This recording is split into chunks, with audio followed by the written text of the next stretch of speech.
Et je me tourne maintenant vers Olivier Benkemoun, notre monsieur cinéma. Vous nous parlez ce matin de Jouer avec le feu, le film français à voir cette semaine. Oui, porté par Vincent Lindon avec deux jeunes comédiens excellents, Stéphane Crépon, vu dans Le Bureau des légendes, c'était le jeune geek, je ne sais pas si vous vous souvenez, et Benjamin Voisin, César du meilleur espoir 2022 pour Illusion perdue.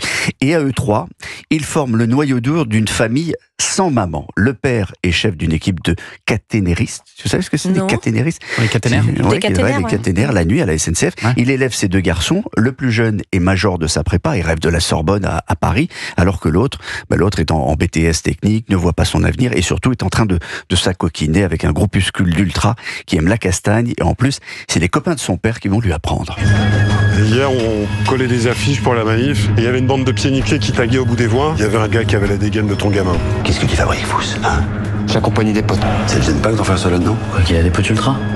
Non, c'est pas seulement des ultras, non. Ouais. C'est bon, je me casse d'ici. Fous! Pas seulement des ultras fachos, mais aussi racistes, suprémacistes, qui enrôlent des jeunes. Ce père va le suivre, mener l'enquête, essayer de l'arrêter, et puis il va essayer surtout de parler à son fils. Et plus celui-ci va écouter son père, ou ne pas l'écouter, plus il va se braquer, évidemment, casser les derniers fils de l'enfance, et avec les liens qui l'unissent à son papa. C'est ta mère te voyait, je te jure. T'as dit quoi? Je dis c'est ta mère te voyait. Tu dis pas, d'accord? Tu répètes plus jamais ça de ta vie. T'entends? T'entends? Arrête.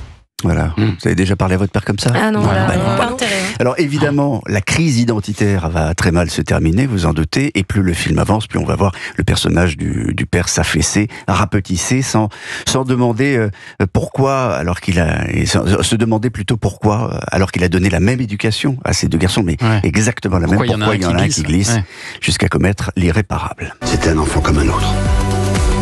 Si j'aurais fait l'histoire dans ma tête, 1000 fois, je me suis dit qu'elle aurait pu terminer autrement. Je savais qu'il tournait mal. Et je pouvais pas lutter tout seul. Voilà, Lindon, il est très bon dans ce rôle de père dépassé, malmené, humilié, et finalement tout en culpabilité, il est très très bon. Il n'y a pas de femme quasiment dans ce film, il y a une avocate qui représente l'ordre et la justice, l'autre c'est une doyenne d'université qui représente l'instruction et la culture. Vous en tirerez peut-être la conclusion qu'un monde sans femmes sera un monde qui irait totalement à sa perte, évidemment. Exact. En tout cas c'est réalisé par deux brillantes cinéastes, Murienne et Delphine Coulin, et c'est pour ce rôle que Vincent Lindon a remporté la Coupe Volpi du Festival de Venise, qui est la coupe, ou plutôt le prix qui couronne le meilleur acteur de la sélection. Mais très franchement, c'est le trio qui aurait pu être récompensé. Lindon, Crépon, Voisin. Moi, j'étais pour le triomphe du trio. Tu peux rien contre moi. Quelle note vous donnez à ce film, Olivier Benkemoun? Bon 4 sur 5, c'est bien. 4 sur 5. Jouer avec le feu avec Vincent Lindon, c'est à voir en salle cette semaine. C'est un peu caricatural sur le portrait qu'on fait du glissement vers les ultra-fachos. Je me disais que je connaissais l'histoire, Olivier Benkemoun. Je vois que c'est adapté du roman Ce qu'il faut de nuit de Laurent Petit-Mangeant, qui avait cartonné en librairie en 2020, je crois.